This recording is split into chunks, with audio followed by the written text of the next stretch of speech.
নওগাঁ সদর উপজেলার বালুভরা গ্রামের উদ্যোক্তা সুজন ঘোষ। দই বানানো তাদের আদি ব্যবসা। বিগত ২ বছর থেকে তৈরি করছেন মাঠা।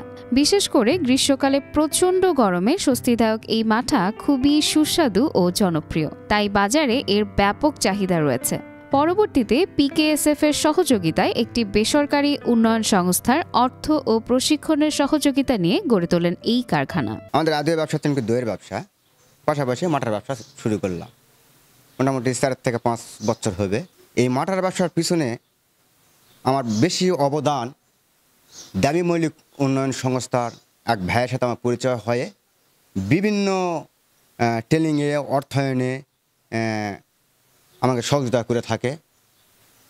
এই সহযোগিতায় আগে আমি হচ্ছে নাকি 4 মণ 5 মণ দুধের কাজ করতাম, এখন 12, 14, 15 মণ দুধের কাজ করে থাকি। আমার এখানে কর্মসংস্থান বাড়িছে, মোটামুটি 6-7 জন কাজ করে, তাদের প্রত্যেক দিনের আজুরা দিয়ে এই মাটার ব্যবসা করে আমার মোটামুটি প্রত্যেক মাসে 50-60 হাজার টাকা মতন অর্থ উপার্জন হয়।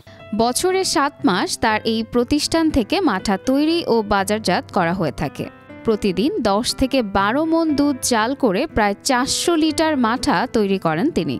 নওগাঁ, জয়পুরহাট, রাজশাহী, বগুড়া, নাটোর জেলা সহ বিভিন্ন উপজেলার এজেন্টের মাধ্যমে এবং সরাসরি ব্যবসায়ীদের নিকট বিক্রি করে থাকেন। এই কারখানা থেকে বোতলজাতের কাজ করে আয় করছেন বেশ কয়েকজন গ্রামীণ নারী। তাদের সংসারে সচ্ছলতা এসেছে এই কাজ করে। আসে এসে মাথা ভরায়, তারপরে মাথা বোতলে তোলার পর বোতলে খাপটা আটকায়, তারপরে লেবেল লাগানোর পর যা 12টার দিকে চলে যায়। 12টার দিকে যাওয়ার সময় দাদা যে পারিশ্রমিক আমার যেটা দিনের টাকা প্রতিদিন ওটা দিয়ে দেয়। এই মাঠাটা দুধ থেকে তৈরি করে এইটা আমাদের কয়েকটি জেলায় তারা পাঠিয়ে থাকে, বগুড়া, নওগাঁ, জয়পুরহাট, নাটোর প্রভৃতি জেলায় তারা পাঠাচ্ছে এবং প্রতিদিন 1500 থেকে প্রায় 1800 বোতল তারা প্রক্রিয়াজাতকরণ করে গুণগত মান ঠিক রেখে তারা এটা বাইরে পাঠাচ্ছে। এতে করে তারা স্থানীয়ভাবে অনেকের কর্মসংস্থান তৈরি হচ্ছে, আমাদের দুগ্ধ শিল্প যেটা আছে তার প্রসার ঘটছে।